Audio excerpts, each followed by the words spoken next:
Assalamualaikum warahmatullahi wabarakatuh. Selamat siang Pak Laurel.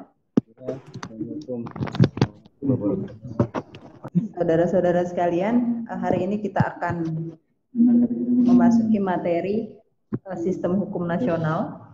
Nanti akan memberikan materi adalah Pak Dr. Amir Syarifuddin.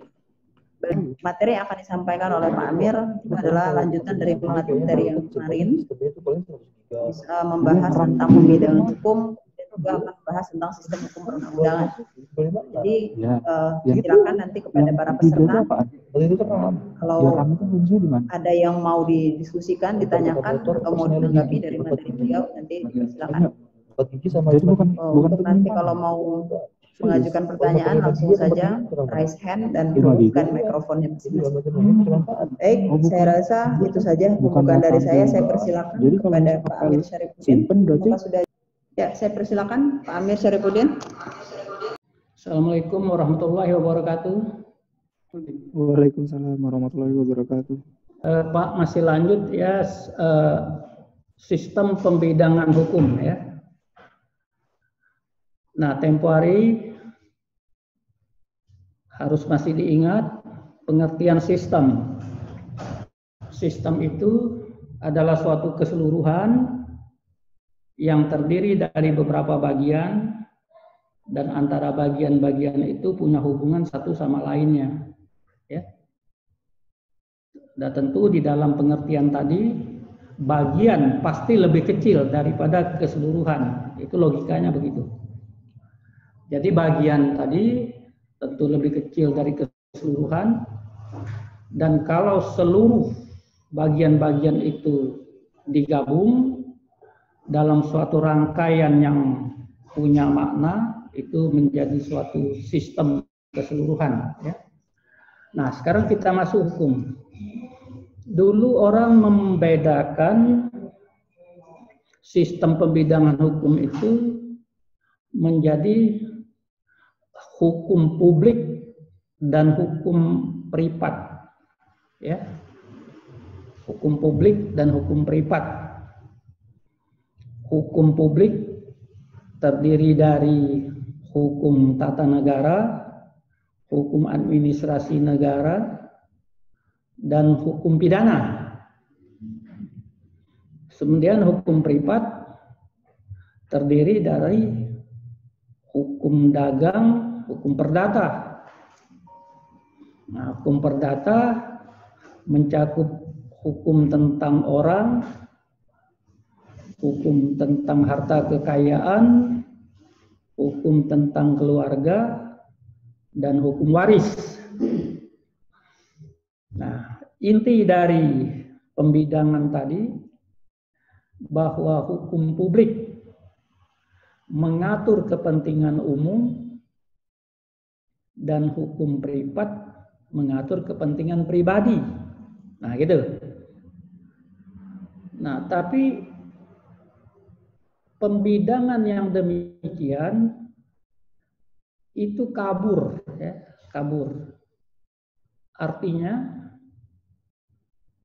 apakah hukum publik itu mengatur seluruh kepentingan umum, dan kan kepentingan lawannya pribadi tidak diatur. Nah, ini yang jadi perdebatan. Jadi, sebagai salah satu contoh, kita ambil hukum pidana. Hukum pidana itu mengatur kepentingan umum, ya. Tapi inti hukum pidana, kalau dilihat core, ya, core itu teras yang merupakan inti hukum pidana, itu terlihat dalam pasal 1 ayat 1. Yang terkenal dengan azas nullum delictum, nulla puna sine praepae aleae punali. Di situ seolah-olah hukum pidana itu melindungi kepentingan pribadi dari tindakan sewenang-wenang penguasa pada waktu itu. Nah, jadi di situ kelihatan bahwa hukum pidana itu juga melindungi kepentingan pribadi, tidak 100% melindungi kepentingan publik. Nah, di situ salah satu kelemahannya, ya. Jadi pembedaan itu agak tidak realistis begitu, tidak sesuai dengan kenyataan. Lantas contoh yang lain, kalau negara membeli sebidang tanah dengan rakyat, nah apakah itu masuk hukum publik apa hukum privat? Jual beli. Nah, di situ kalau negara jual beli sebidang tanah atau negara membeli baju untuk pegawainya, itu masuk dalam ranah hukum privat, ya. Nah, jadi dengan pembagian itu agak sulit membedakan apakah dia masuk publik atau masuk privat, ya. Jadi di dalam hukum publik itu ada segi privatnya dan sebaliknya. Nah, karena itu beberapa ahli tidak menggunakan pembedaan itu, yaitu dengan menggunakan apa yang jadi titik tolak dari untuk hukum publiknya, yaitu menggunakan ukuran negara dalam dilihat dari segi struktur, kemudian negara dilihat dalam segi proses. Nah, kalau negara dilihat dari segi struktur diatur oleh hukum, maka hukum yang aturnya itu hukum tata negara. Itulah yang disebut dengan stat in rus, negara dalam keadaan diam.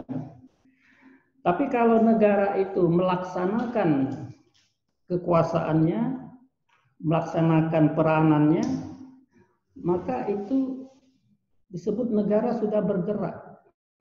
Dia dalam masuk proses. Nah, karena itu yang ngatur tentang proses negara bergerak ini diatur oleh hukum, namanya hukum administrasi. Jadi hukum yang mengatur katakanlah negara ada dua, ada mengatur struktur, ada mengatur proses. Nah, di luar itu ada yang tidak masuk itu. Itulah namanya hukum perdata. Walaupun nanti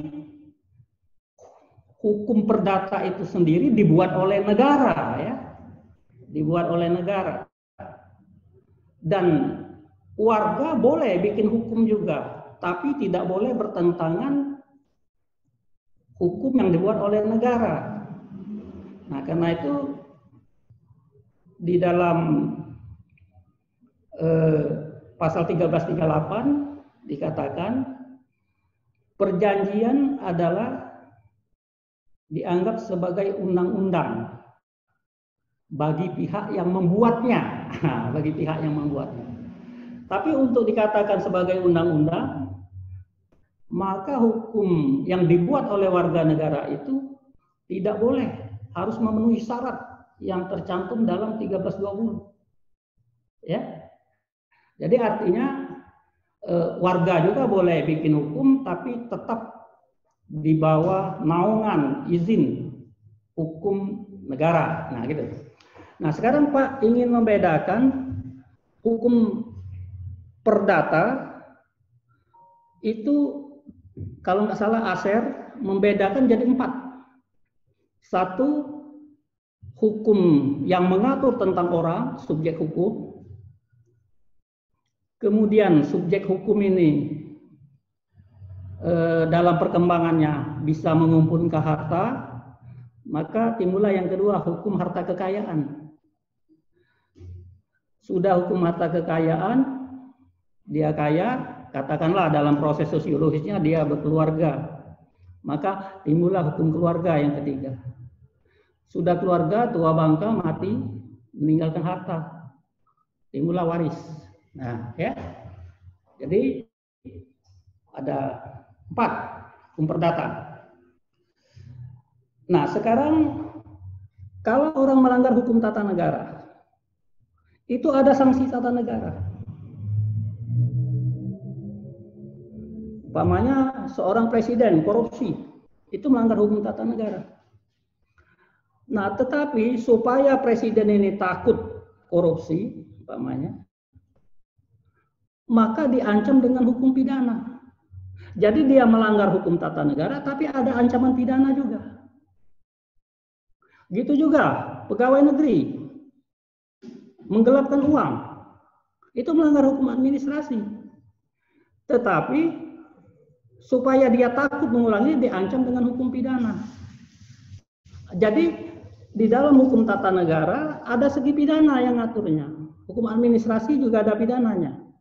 Nah, begitu juga orang melanggar hukum perdata, kita hitung hukum pribadi pertama. Orang membunuh itu melanggar hukum, membunuh orang itu diatur oleh hukum pribadi loh. Hukum pribadi. Jadi kalau orang membunuh itu melanggar hukum perdata. Nah, supaya orang takut kapok membunuh, maka diancam dengan pidana. Itulah pasal 338, 339, 340, 341. Nah, selanjutnya orang mengambil harta milik orang lain. Harta kekayaan kan hukum harta kekayaan perdata loh. Nah, supaya orang takut melanggar hukum perdata, ini diancam dengan sanksi pidana. Itulah pasal 362, 363. Nah, kemudian orang melanggar hukum keluarga. Umpamanya dia sudah kawin tapi memalsukan identitas, bisa kawin lagi, sehingga bisa kawin 2. Nah, ini melanggar hukum keluarga atau berkalaikan anaknya. Ini di samping diancam sanksi perdata juga diancam sanksi pidana. Nah, begitu juga orang menggelapkan harta waris atau membunuh si pewaris, itu melanggar hukum waris, tapi oleh pidana diancam pidana. Nah, sekarang hukum tata negara ada sanksi tata negaranya, ada sanksi pidananya.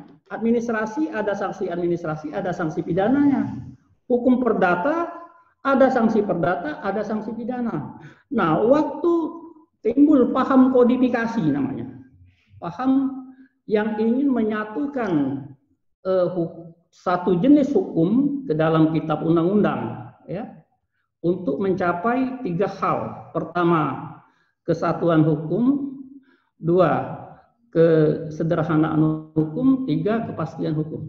Maka seluruh unsur pidana yang ada di tata negara, sanksi pidana tata negara, sanksi administrasi pidana administrasi negara, sanksi pidana hukum perdata, dikeluarkan, ditumpuk menjadi satu hukum, itulah jadi KUHP. Nah, jadi sehingga seluruh sanksi pidana ini dikumpulkan, itulah jadi hukum sanksi, hukum pidana. Jadi sehingga pembidangan hukum, kalau kita sit back ke belakang lagi, 1 hukum tata negara, 2 hukum administrasi, 3 hukum tentang orang, 4 hukum harta kekayaan, 5 hukum waris, hukum keluarga, 6 hukum waris, 7 hukum pidana. Jadi pembidangannya 7. Nah, setiap bidang hukum ini nanti diwujudkan dalam undang-undang, dalam perpres, dalam perda, dan sebagainya.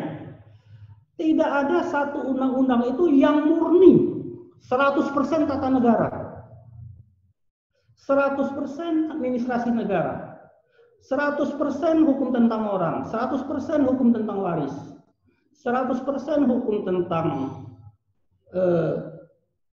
keluarga, 100% tentang pidana. Tidak.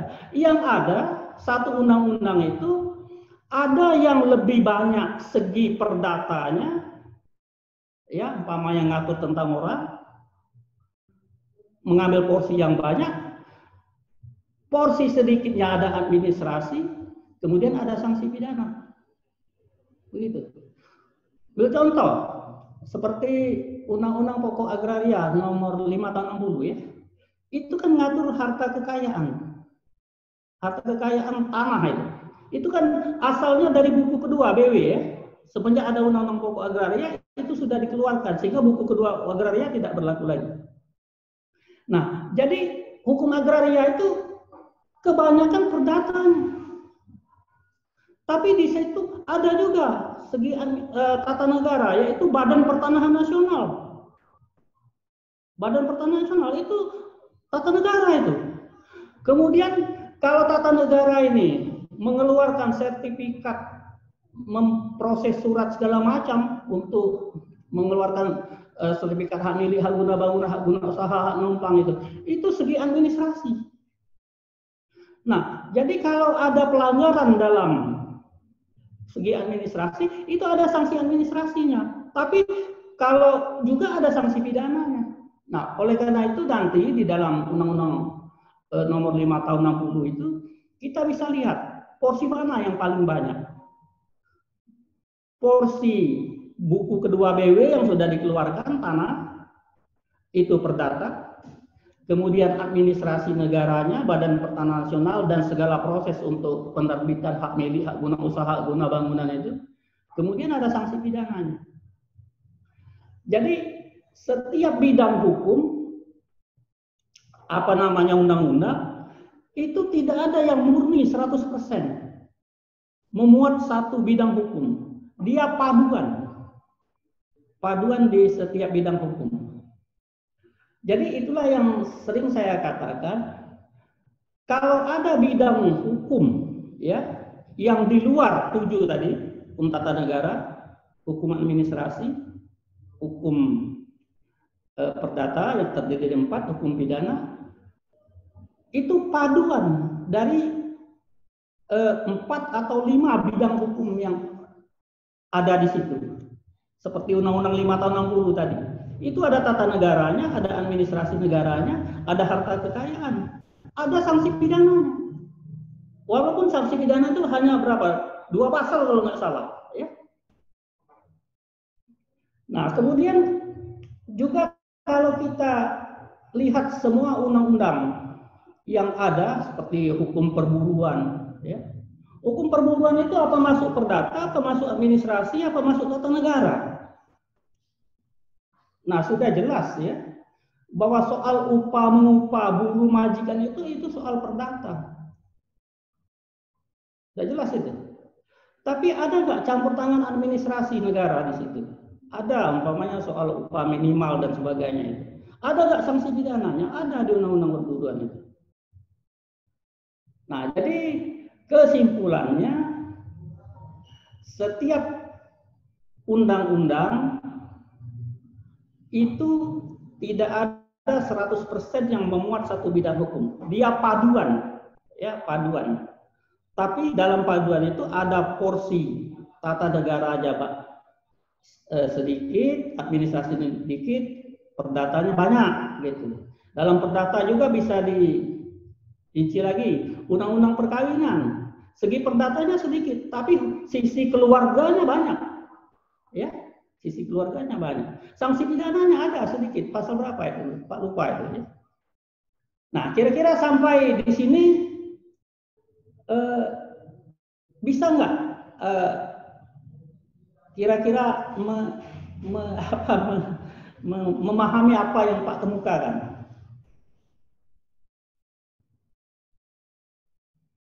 Silakan tanya.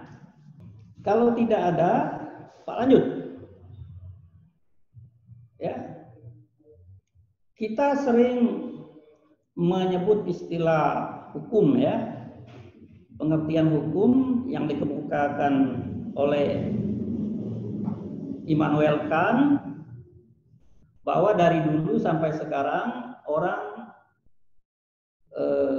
masih mencari-cari definisi hukum. Mengapa hukum sulit didefinisikan? Disebabkan karena dua hal. Yang pertama, bidang hukum itu terlalu luas, hukum mempunyai ruang lingkup yang luas. Yang kedua, hukum memiliki banyak segi, banyak dimensi ya. Nah, sehingga Profesor Purnadi bilang kita tidak perlu menggunakan definisi hukum, tapi kita cukup menggunakan definisi pengertian hukum yang diberikan oleh masyarakat, terlepas pengertian itu tepat atau kurang tepat ya. Nah, pengertian hukum yang diberikan oleh masyarakat ada 9 atau 10. Yang pertama, hukum diartikan sebagai ilmu. 2, hukum diartikan sebagai tata hukum. 3, hukum diartikan putusan penguasa. Hukum diartikan jalinan nilai. 5, hukum sebagai sikap tindak. 6, hukum sebagai petugas. Hukum sebagai proses pemerintahan. Hukum sebagai seni dan sebagainya. Nah, sekarang dari pengertian hukum itu, kalau kita masuk lebih dalam lagi ke tradisi hukum, ya, bahwa hukum itu tradisi hukum itu bisa dibedakan tradisi hukum Eropa kontinental, ya, dan tradisi hukum Anglo-Saxon. Ada lagi yang menambahkan, ada tradisi hukum Islam, ada lagi tradisi hukum negara-negara komunis.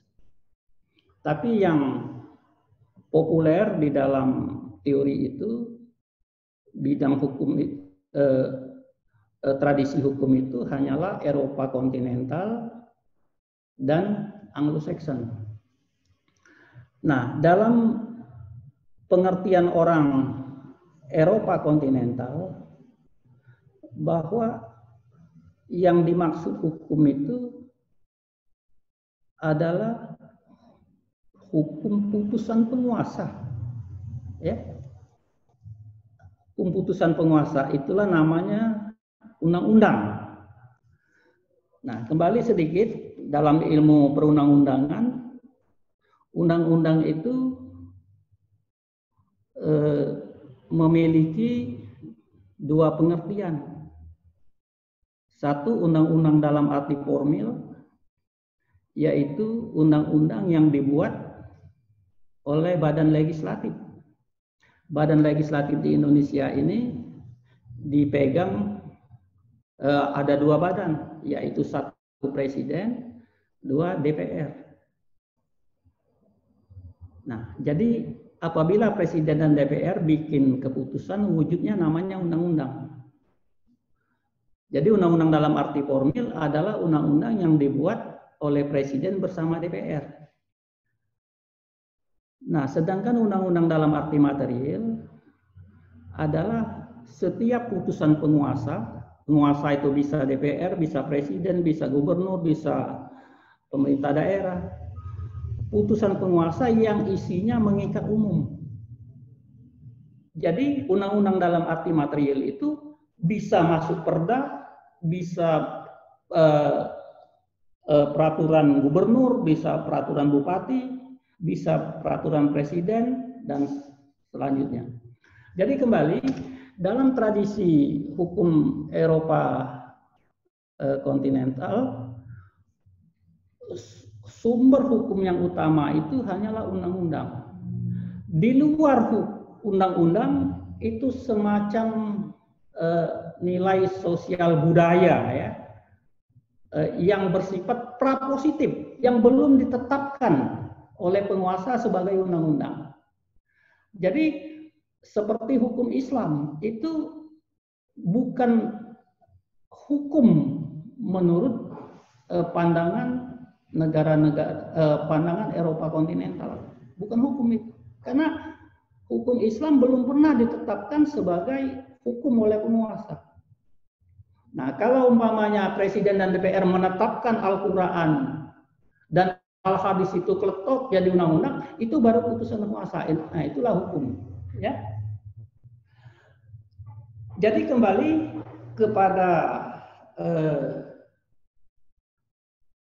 apa yang kita kuliahkan, kalau kita bertitik tolak dari pandangan Eropa kontinental, maka yang dimaksud sistem hukum itu hanya sistem peraturan undang-undang gitu, ya.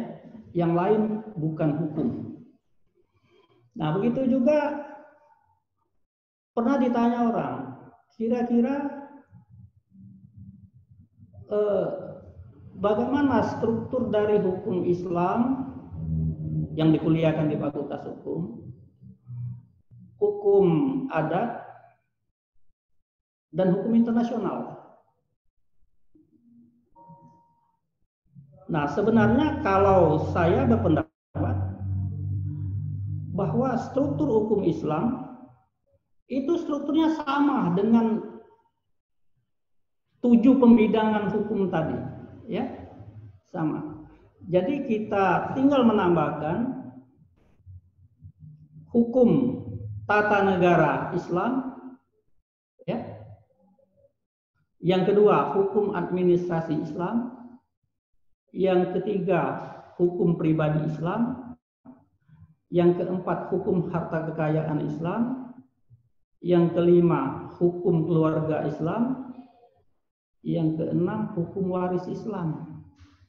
Yang ketujuh, hukum pidana Islam. Siapa mencuri potong tangan umpamanya, itu hukum pidana Islam. Jadi sistem dari hukum adat itu strukturnya sama dengan struktur hukum yang saya katakan 7 tadi, ya. Tinggal menambahkan saja. Hukum tata negara tinggal tambahkan hukum tata negara Islam. Administrasi begitu juga. Pribadi tambah Islam. Harta kekayaan Islam. Keluarga Islam, waris Islam, pidana Islam. Nah, strukturnya persis sama. Oleh karena itu, dalam kuliah hukum Islam sebenarnya kalau menurut Pak harus memakai kerangka itu supaya lebih jelas, lebih bisa dipahami, lebih bisa dimengerti. Nah, kemudian hukum adat. Hukum adat yang dipelajari juga sistemnya bagaimana? Maka sistem hukum adat itu bisa menggunakan sistem pembidangan hukum yang Pak sebutkan 7 tadi. Tinggal menambahkan saja. Jadi yang pertama hukum tata negara adat. Yang kedua, hukum administrasi adat. Yang ketiga, hukum pribadi adat. Yang keempat, hukum keluarga adat. Yang keenam, hukum waris adat. Yang ketujuh, hukum pidana adat. Nah, gitu. Jadi strukturnya persis sama. Kerangka sistemnya sama. Tinggal menambahkan adat saja, ya, sama dengan Islam tadi. Nah, kemudian yang ketiga hukum internasional. Nah, hukum internasional ini kerangkanya juga sama dengan 7 hukum yang Pak katakan tadi. Tinggal menambahkan saja. Jadi kalau hukum tata negara itu berlakunya melintasi batas negara, maka dia namanya hukum tata negara internasional. Hukum administrasi negara yang berlakunya melintasi batas negara, hukum administrasi internasional. Hukum perdata Yang 4 tadi isinya. Kalau melintasi batas negara, juga disebut hukum perdata internasional. Hukum pidana yang berlakunya melintasi batas negara seperti pasal 2 sampai pasal 8 KUH pidana itu disebut hukum pidana internasional. Nah, jadi sistem hukum yang basis menurut Eropa kontinental itu menurut Pak itu ada 7. Ya. Ketujuh ini, kerangka 7 ini bisa dipakai oleh hukum adat, bisa dipakai oleh hukum Islam, dan juga bisa diterapkan oleh hukum internasional. Nah, sampai kira-kira ada yang bingung enggak? Silakan komentar.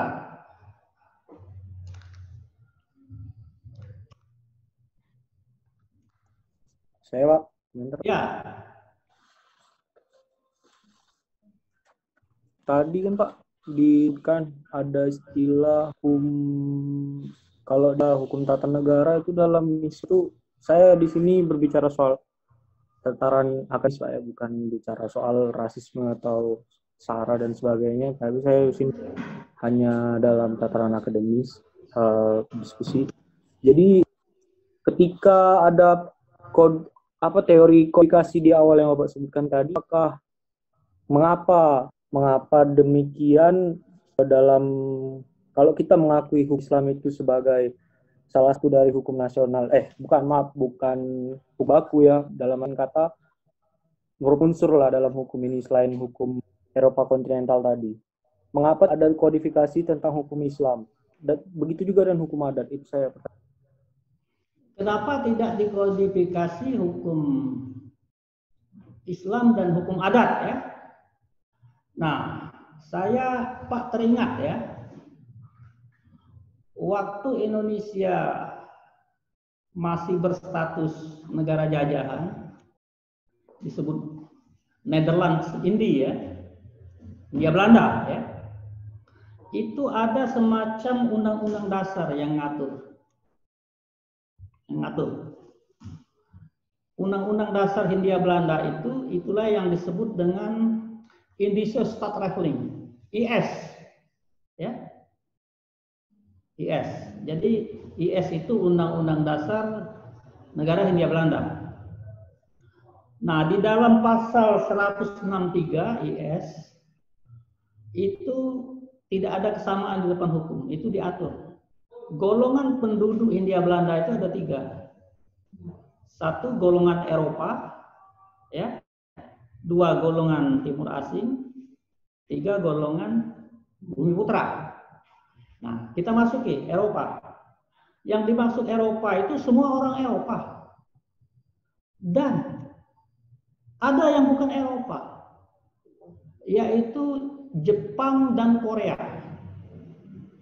Jadi Jepang dan Korea itu dimasukkan ke dalam golongan Eropa. Mengapa? Karena sejarah Jepang, waktu Jepang negara tertutup, itu kemudian dibuka paksa, terbuka oleh Commodore Perry dari Amerika. Terus Jepang mengadakan pembaharuan, namanya restorasi Meiji, ya. Nah, dari restorasi Meiji itulah Jepang berubah dari negara tertutup agraris berubah menjadi negara terbuka industri. Nah, apa yang terjadi? Sewaktu Jepang jadi negara industri, hukum adat yang di Jepang itu tidak bisa menopang kedudukan Jepang sebagai negara industri. Mau buat bukan gampang.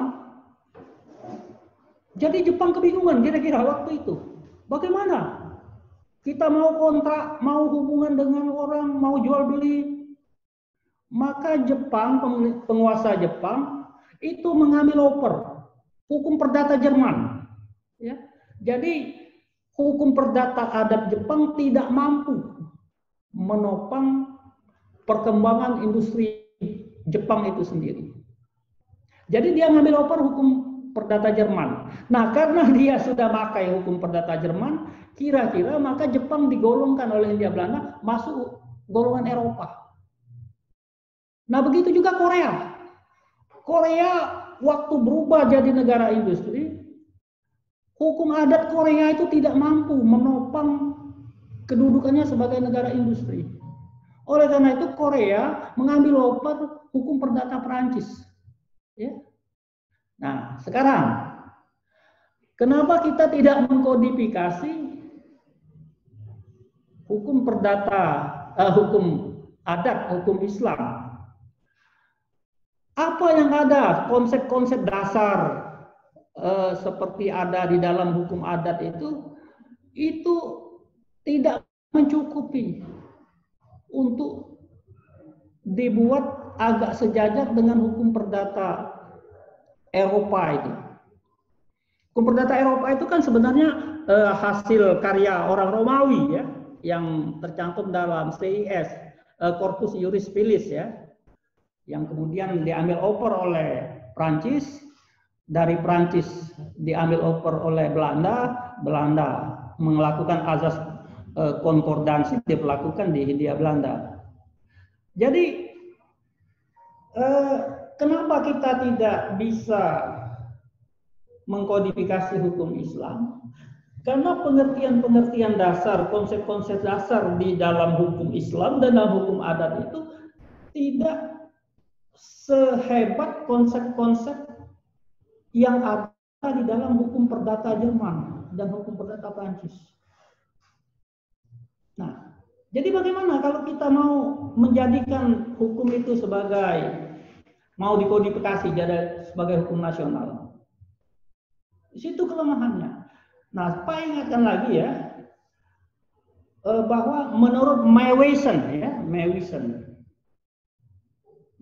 membedakan ilmu hukum itu menjadi 3 ya.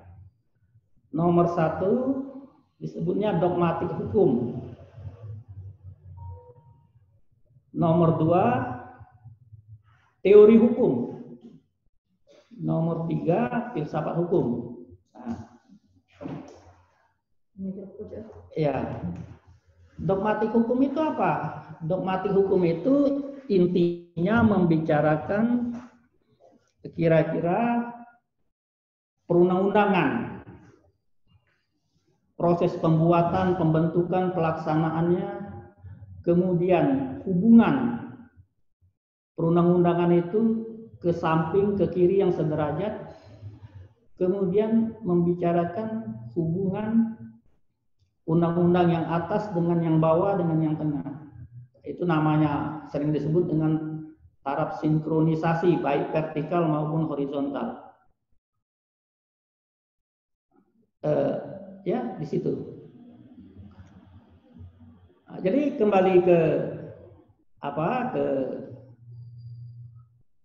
Ke Mewison. Yang kedua tadi konsep hukum. Nah, konsep hukum ini berbicara pengertian-pengertian apa yang sangat relevan dengan hukum.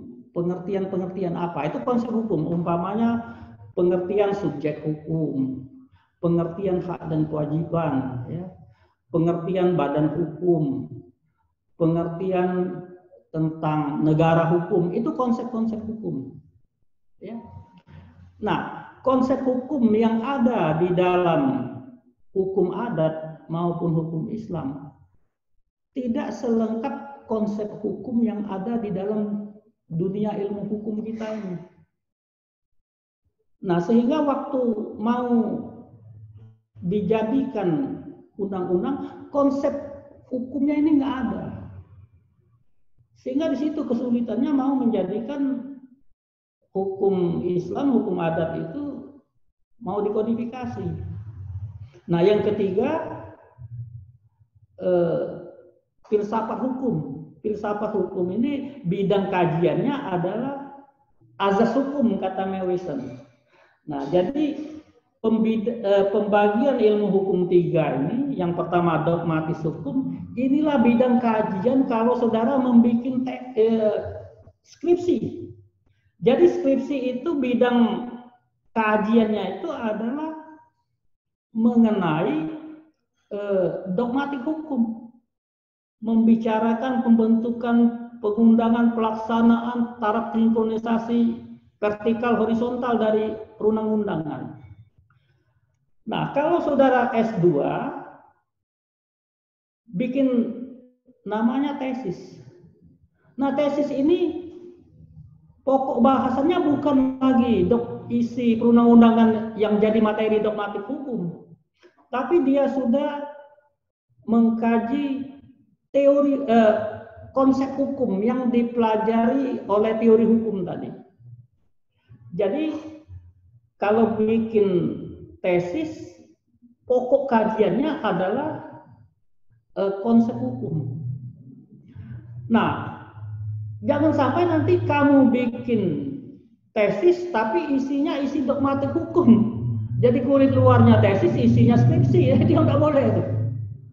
Kalau kamu nanti sudah mencapai strata 3, bikin disertasi, maka disertasi ini tidak lagi mengkaji konsep hukum, dogmatik hukum. Dogmatik hukum dan konsep hukum hanya sebagai penunjang. Intinya yang dibahas adalah azas hukum. Azas ini adalah bidang kajian filsafat, ya, azas hukum. Oleh karena itu, kalau bikin disertasi, orang yang tamat itu dikasih gelar doktor filsafat, PhD, ya, philosophical doctor. Nah, jadi Pak hanya ingin mengingatkan nanti kalau bikin disertasi tebal, tapi isinya dogmatik hukum. Nanti lihat nasi kotak, nasinya nasi rendang, tapi isinya nasi tempe, gitu, ya. Yang tak boleh itu. Jadi harus cocok antara isi dengan bentuk luarnya. Nah, begitu ya. Nah, jadi artinya kalau ditanya kenapa kita tidak sampai mengkodifikasi hukum Islam dan hukum adat, karena di dalam hukum itu konsep-konsep hukumnya itu belum tersedia, belum banyak yang diciptakan oleh ilmu hukum yang untuk dioperasikan menjadi suatu undang-undang yang diwujudkan dalam kodifikasi. Kodifikasi itu asalnya katanya kodek, kodek itu undang-undang, ya. Nah, ya, jadi kemudian hukum adat juga dan hukum Islam itu kan hukum yang tercipta sudah masa lalu, ya, masa lalu. Artinya Al-Quran dikodifikasi, katakanlah sesudah Khalifah yang ketiga kalau nggak salah, ya, sesudah Nabi wafat, Khalifah yang ketiga itu baru dikodifikasi. Jadi Al-Quran itu isinya banyak sekali mengatur kejadian-kejadian semasa Nabi hidup, baik di Madinah maupun di Mekah. Jadi artinya isi daripada undang-undang itu ngatur situasi ya pada zaman dulu yang keadaannya sudah sangat berubah dengan sekarang, tidak bisa lagi diandalkan, ya, sudah sangat berbeda. Nah, jadi intinya bagi Pak, kenapa tidak dikodifikasi? Karena menurut saya konsep hukum di dalam hukum adat maupun di dalam hukum Islam itu tidak tersedia untuk menopang kehidupan manusia modern ini, ya. Oke, itu. Terus yang lain.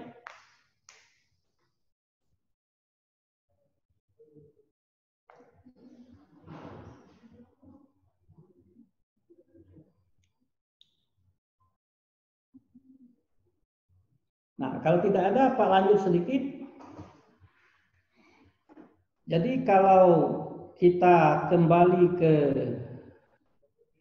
tradisi hukum yang sudah Pak singgung tadi, tradisi hukum Eropa kontinental, yang dianggap hukum itu yang sumber utama adalah undang-undang. Undang-undang itu putusan penguasa, putusan badan otoritas, ya. Nah, tapi kalau kita kembali ke tradisi hukum Anglo-Saxon, maka sumber hukum yang utama itu bukanlah undang-undang, tapi putusan hakim atau jurisprudensi. Nah, sebenarnya tradisi dalam kehidupan hukum, terutama putusan hakim yang dalam menciptakan kaidah konkret yang berlaku abstrak, hakim harus mendasarkan putusannya kepada undang-undang. Ya. Tapi juga dalam praktek, hakim juga bisa mendasarkan keputusannya pada putusan pengadilan yang sejenis dalam perkara yang dihadapi. Jadi bisa juga mendasarkan pada jurisprudensi, maksudnya, ya, di dunia kita. Tapi itu tidak mengikat, ya, boleh saja dijadikan semacam landasan, tapi tidak mengikat. Tapi kalau memutus harus berdasarkan peraturan perundang-undangan. Tidak boleh memutus berdasarkan hukum adat. Tidak boleh memutus berlandaskan hukum Islam. Nah, kecuali hukum Islam, hukum adat itu sudah diambil over menjadi perundang-undangan.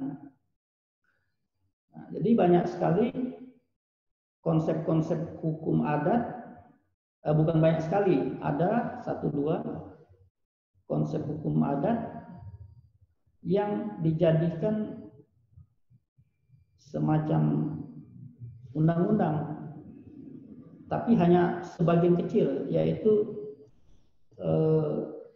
konsep bagi hasil, ya, bagi hasil.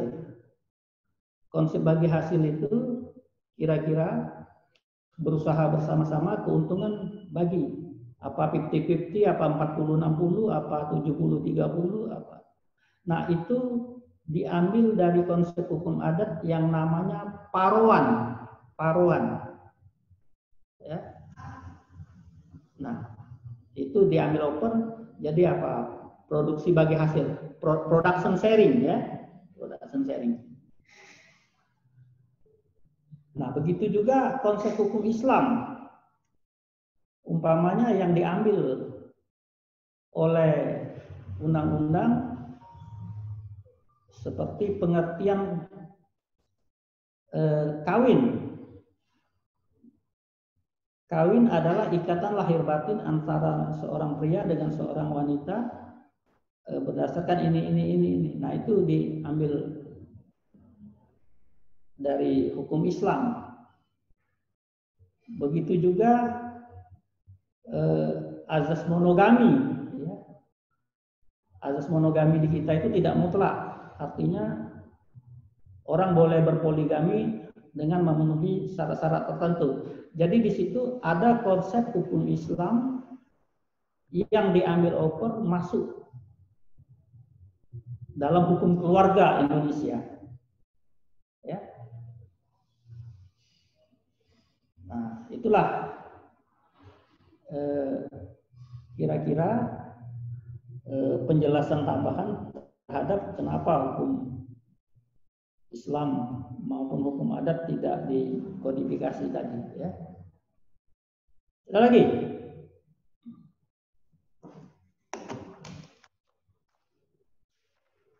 Pak Lorel kalau mau ngasih tambahan silakan.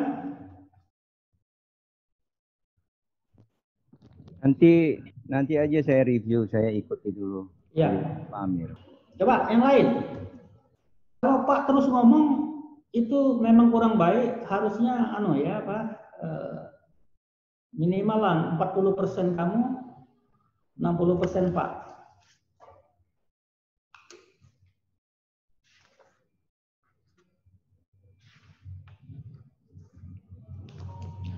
Nah, kalau tidak ada, saya sedikit ingin memasuki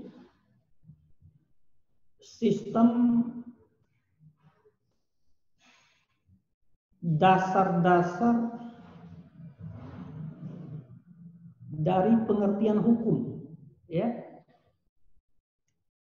Jadi dalam hukum itu ada istilah pengertian dasar daripada hukum. Itu yang disebut dalam bahasa Belandanya grondbegrippen van het recht, ya. Pengertian dasar daripada hukum. Nah, pengertian dasar ini yang mau tidak mau harus ada dalam setiap sistem hukum. Harus jelas. Nah, pengertian dasar itu yang pertama adalah masyarakat hukum. Masyarakat hukum.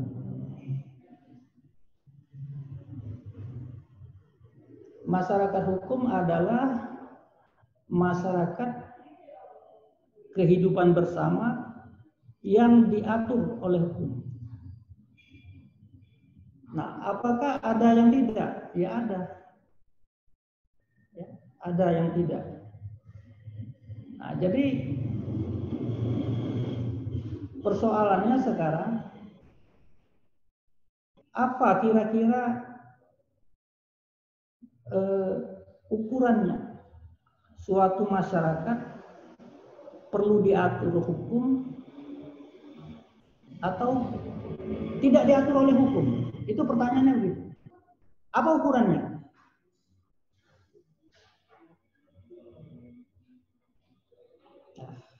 Ya. Jadi tidak semua bidang kehidupan itu perlu diatur oleh hukum. Karena lebih efisien, lebih baik tidak diatur kadang-kadang daripada diatur oleh hukum. Nah, jadi kembali, masyarakat ada sebagian bidang kehidupan itu perlu diatur oleh hukum, ada yang tidak perlu. Pertanyaannya timbul, kapan dia perlu diatur oleh hukum? Itu kita lanjut dulu ya.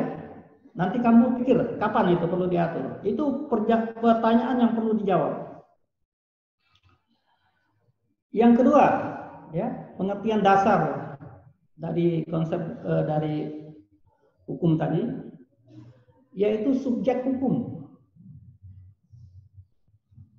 Subjek hukum itu adalah pendukung hak dan kewajiban. Nah, dilihat dari sifatnya, ada yang mandiri, ada yang terlindung. Ya. Dilihat dari hakikatnya, ada pribadi kodrati, ada pribadi hukum, ada tokoh. Itu sudah di persiapan dulu. Jadi dalam setiap hukum harus jelas siapa subjek hukumnya. Nah, kalau kita kembali ke pembidangan hukum, siapa subjek hukum tata negara dan hukum administrasi negara, maka itu harus jelas siapa. Ini tidak perlu Pak uraikan lagi, tapi mengingatkan kembali. Siapa subjek hukum tata negara dan hukum administrasi negara. siapa subjek hukum perdata, siapa subjek hukum pidana. Nah, setelah itu jelas, nanti baru bisa dimasukkan ke dalam pasal-pasal yang mengatur tentang hal-hal tertentu, mengatur tanah, mengatur perkawinan, dan sebagainya. Jadi pengertian yang kedua adalah subjek hukum. Ada lagi yang membedakan subjek hukum publik, subjek hukum privat, ya. Tapi harus jelas konsepnya apa subjek hukum itu. Nah, yang ketiga, setiap subjek hukum itu memiliki hak dan kewajiban. Hak itu bisa disebut wewenang, kewajiban itu bisa disebut tugas. Jadi setiap subjek hukum memiliki tugas dan wewenang atau hak dan kewajiban. Apa ambil contoh? Dosen seperti Pak Laurel juga. Itu subjek hukum. Apa haknya, apa kewajibannya? Hak itu boleh dilaksanakan, boleh tidak, tapi kewajiban harus. Namanya sebagai dosen, Pak punya hak terima gaji. Nah, gaji itu boleh diambil, boleh tidak. Tapi kewajibannya ngasih kuliah, menilai, menguji, dan sebagainya. Kewajiban. Nah, di dalam hukum tata negara nanti sangat sulit membedakan antara tugas dan wewenang atau hak dan kewajiban. Oleh karena itu di dalam bidang hukum tata negara, karena sulit membedakan, seperti membuat undang-undang itu kewajiban atau hak. Bisa dikatakan hak, bisa dikatakan kewajiban. Maka untuk menghilangkan kerancuan itu orang bisa sebut saja. Kalau hak dan kewajiban itu digabung namanya kekuasaan atau kewenangan. Ya. Nah, jadi setiap subjek hukum tadi hak dan kewajibannya apa? Pak, setback belakang, subjek hukum tata negara.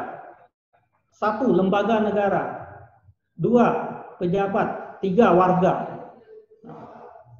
Lembaga negara, apa kekuasaannya, hak dan kewajibannya? Seperti MPR, DPR, DPD, dan sebagainya.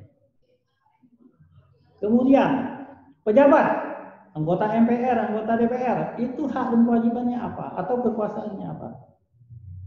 Warga negara, hak dan kewajibannya apa? Nah, bagi mahasiswa hukum, itu tidak perlu bertanya. Cari di undang-undang. Tugas dan kewajiban MPR, buka Undang-Undang Dasar 45, buka Undang-Undang MD 3, langsung tahu lah. Hak dan kewajiban warga negara, hak yang harus dilindungi, hak asasi, buka Undang-Undang. Dosen, buka Undang-Undang dosen, ya langsung tahu.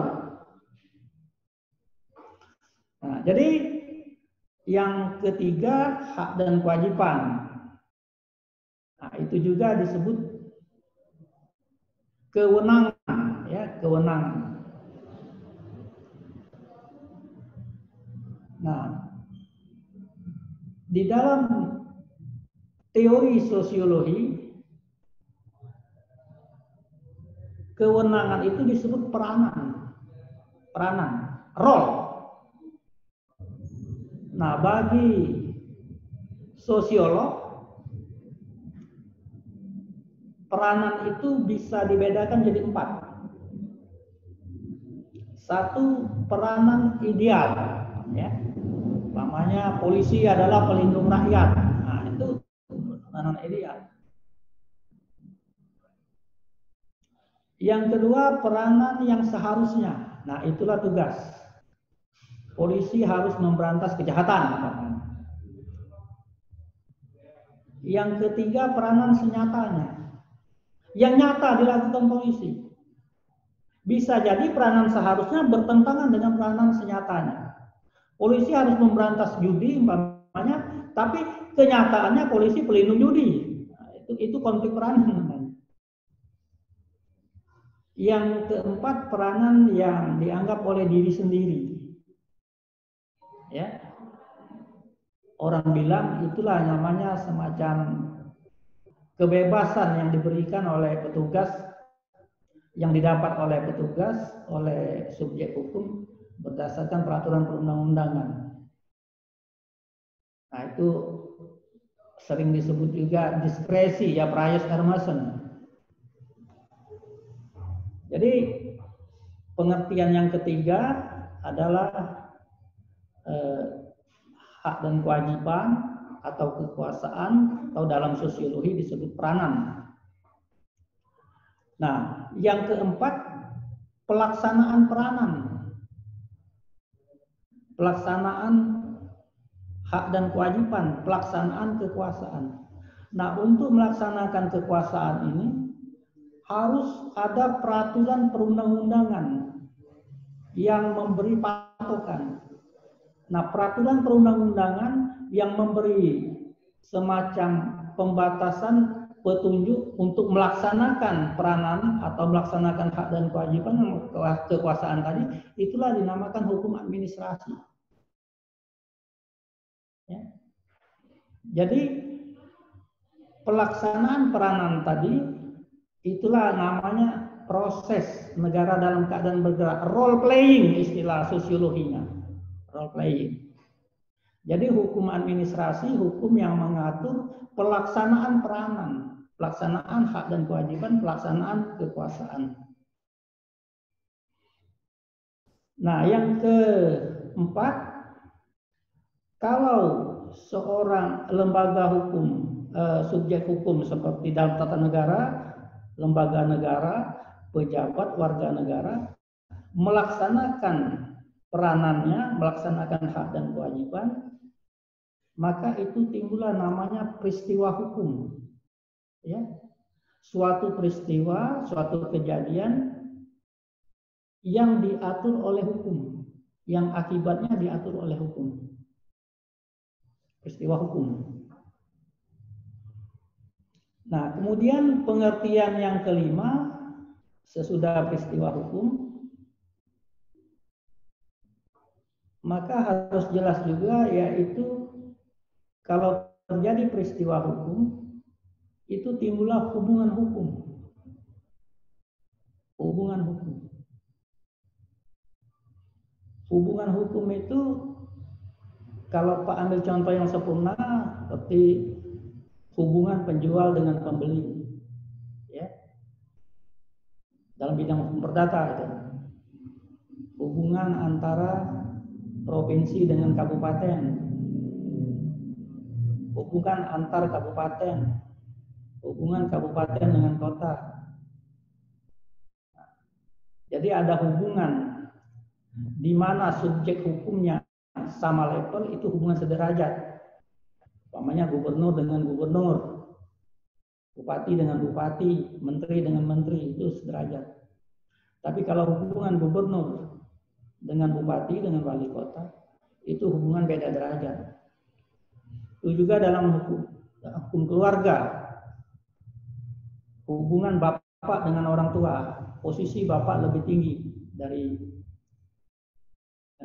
anak, ya. Jadi itu hubungan beda derajat.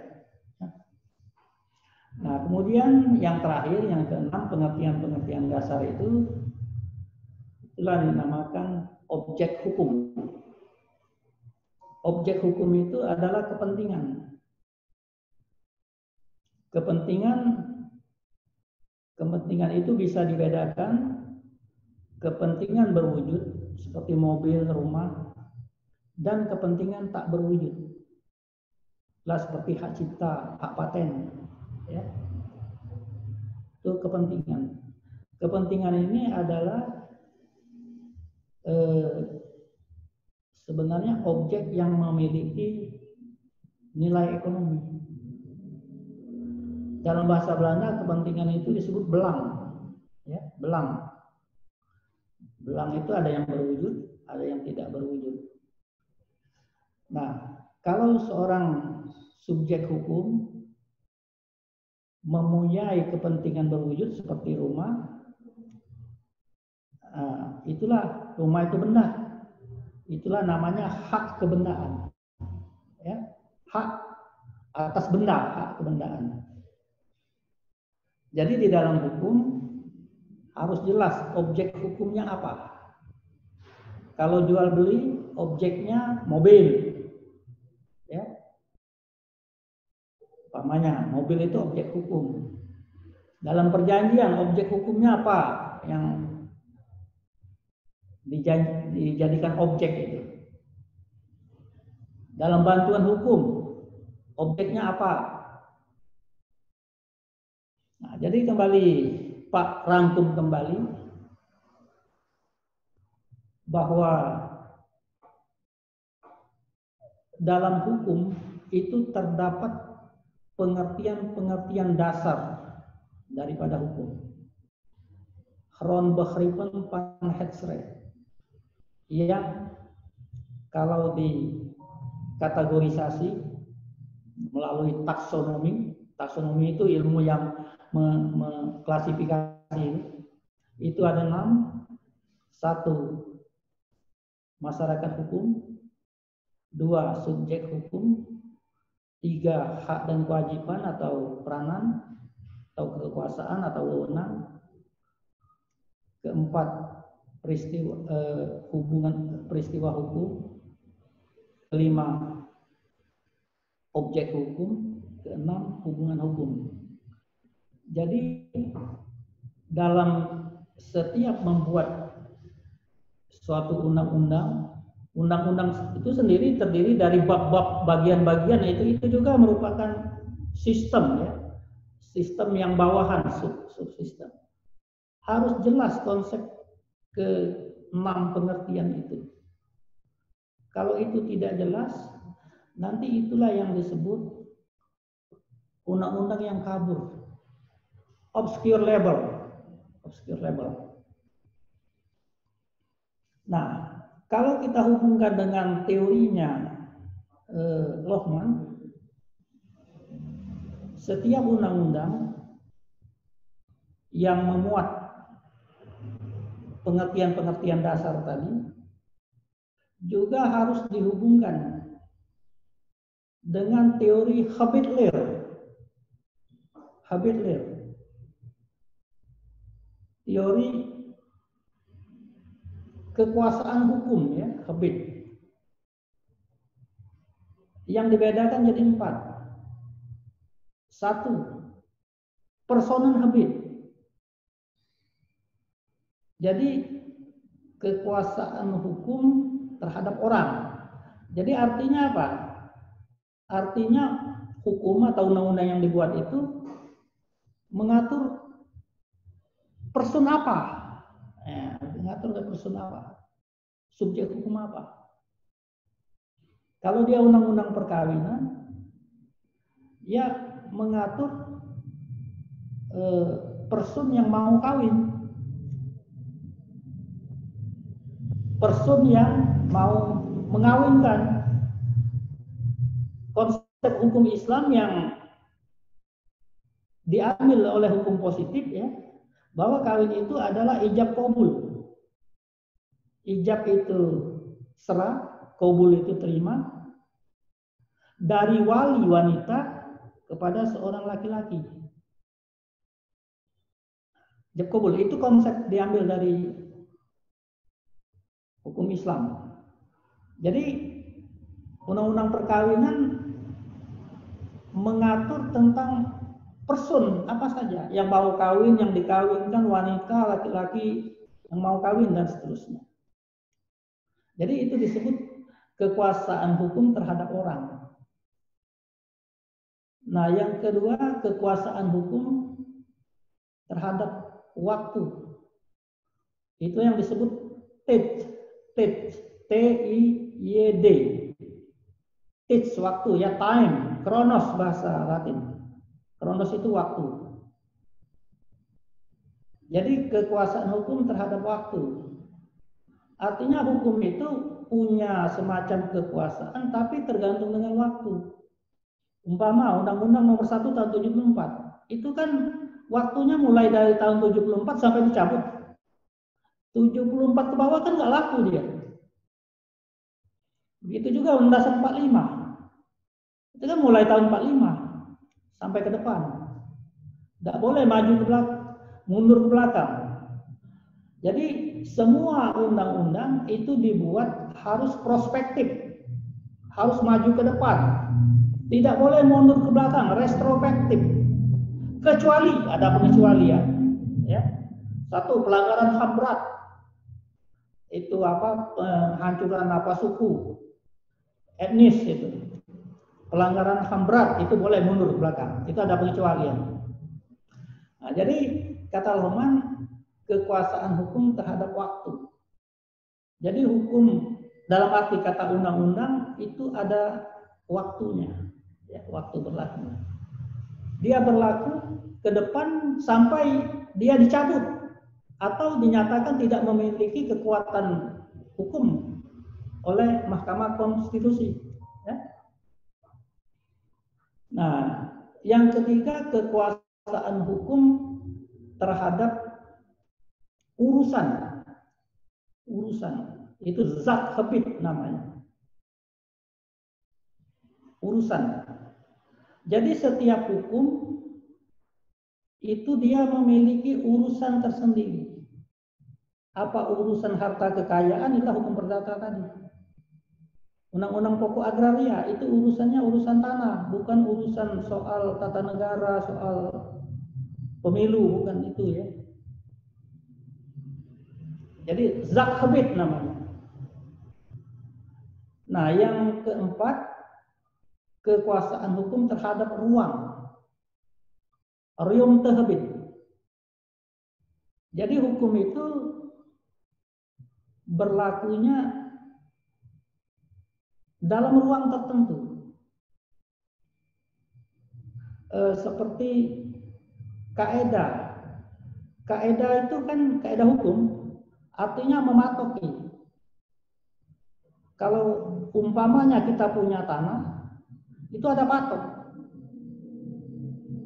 Patoknya umpamanya 4. Nah, dalam patokan itu orang bebas berbuat.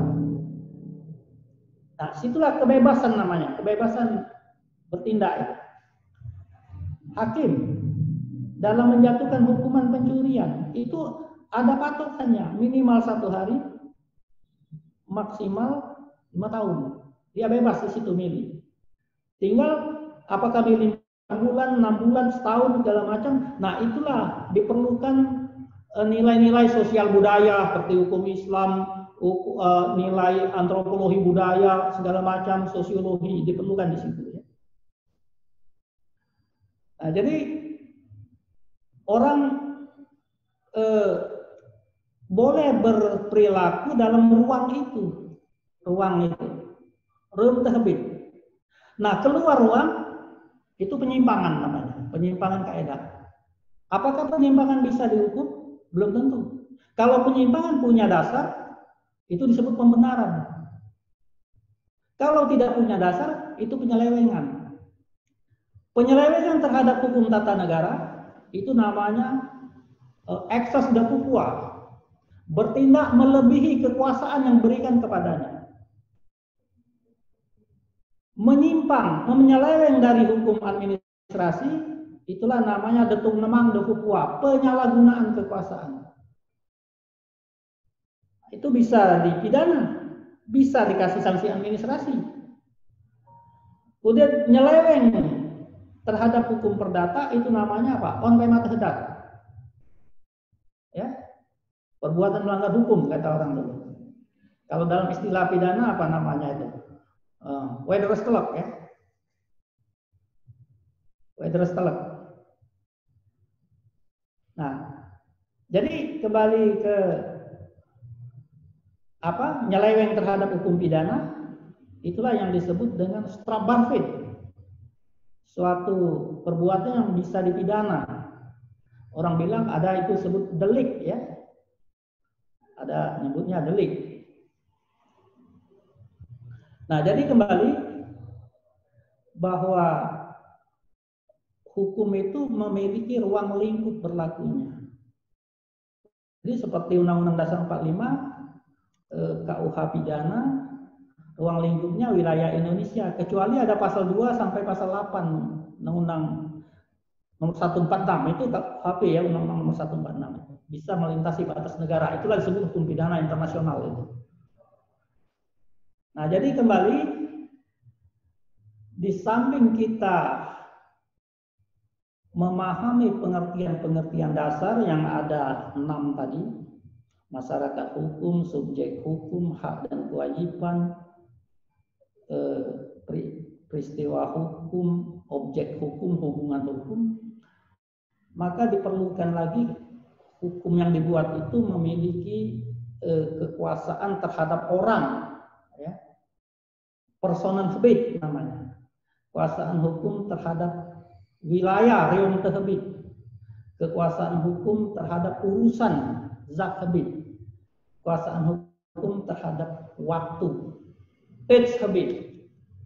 Nah, kalau kita membuat suatu undang-undang, suatu peraturan, kurang 1, 4 tadi, ya. Kekuasaan hukum terhadap orang, terhadap waktu, terhadap urusan, terhadap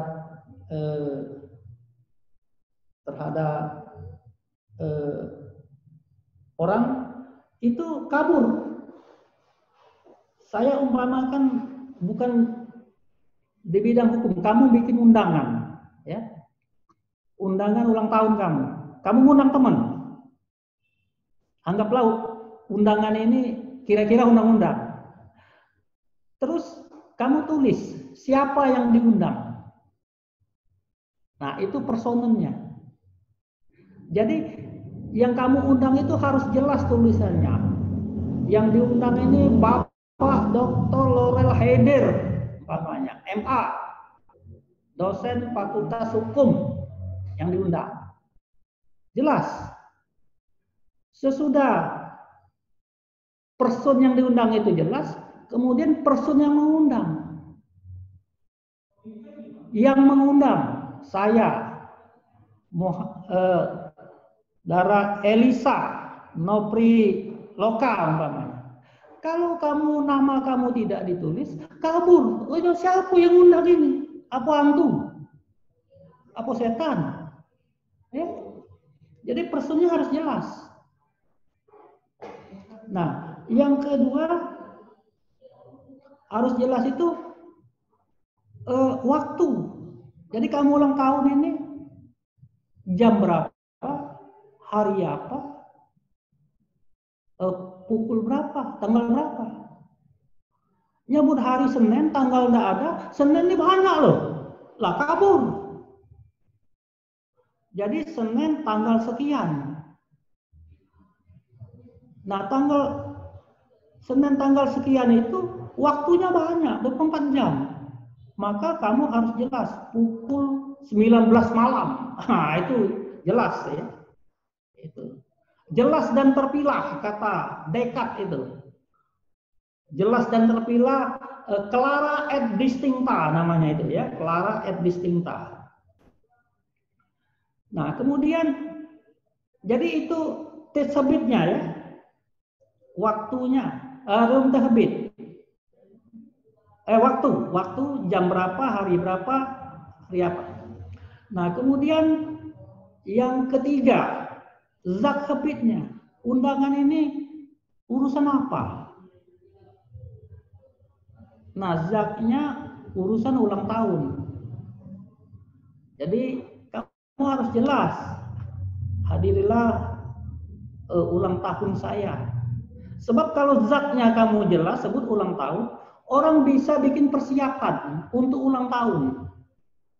Tapi kalau kamu zatnya baca Yasin, orang bikin persiapan untuk baca Yasin, pakai baju blamo namanya. Ya. Kalau ulang tahun mungkin bawa hadiah. Jadi harus jelas ya. Kemudian ruangnya, kamu ngundang itu di mana tempatnya? Reum tahbib. Umpamanya kamu ngundang di Hotel Horizon, lantai 3, kamar sekian, itu baru jelas. Ya. Jadi membuat undangan saja yang sederhana untuk teman. Keempat zat itu harus keempat kekuasaan hukum itu, personennya, waktunya, ruangnya, urusannya harus jelas. Apalagi bikin undang-undang. Kalau undang-undang itu dibuat, keempat unsur itu tidak jelas, itulah undang-undang yang kabur namanya, obscure label. Begitu juga hakim dalam memutus, menghukum orang. Yang dihukumi tidak disebut namanya, tidak jelas lah. Berapa hukumannya? Nggak jelas. Segera masuk apa nggak jelas. Jadi supaya jelas, clara et distincta, maka dalam pembuatan apakah undang-undang, apakah peraturan daerah, apakah putusan presiden, TAP MPR, Undang-Undang Dasar 45, maka pengertian dasar yang 6 tadi dan 4 pengertian kekuasaan hukum oleh Lokman juga harus jelas. Ya. Setelah perlu ditimang-timang apakah yang dibuat ini sudah mencakup keseluruhan itu. Nah, saya pikir waktunya habis ya. Mungkin ada satu pertanyaan terakhir. Silakan.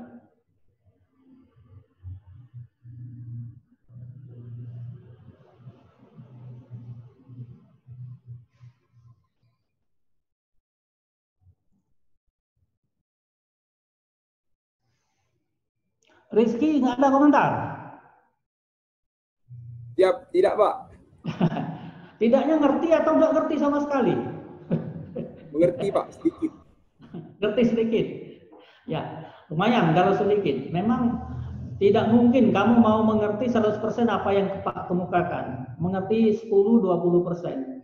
Tapi syaratnya sesudah itu kamu baca, bandingkan. Umpamanya Pak pernah nyebut Zakhbit. Coba dibuka Google, apa dia maksud Pak Amir Zakhbit itu. Nah, itu untuk menambah pengingatan kita ya. Kemudian clara et distincta namanya, menurut Descartes itu apa itu? Ada, clara itu jelas, distincta terpilah. Ya. Nah, buka lagi. Nggak bisa kita tuh sekali dengar langsung, ya ngerti sedikit jadilah, nggak apa-apa. Ya. Habisnya waktunya 2.30 ya. Oke. Kalau tidak ada, Pak mengharapkan semoga yang Pak ocehkan ini ada manfaatnya, dan Pak berharapkan kamu kalau ada yang kabur, kamu kaji lagi, buka di Google. Mbah Google itu terlengkap di dunia ya. Sebenarnya kalau kamu tidak mau kuliah, belajar di Google aja udah bisa pintar loh. Kalau kamu pandai bahasa Inggris, kamu bisa buka perpustakaan Harvard yang luar biasa bukunya banyaknya itu, atau buku Universitas Cambridge ya di London situ. Ya, oke. Pak anggap selesai. Pak tutup dengan Assalamualaikum warahmatullahi wabarakatuh. Waalaikumsalam warahmatullahi wabarakatuh. Waalaikumsalam. Terima kasih Pak. Oke, sama-sama. Ya, kasih.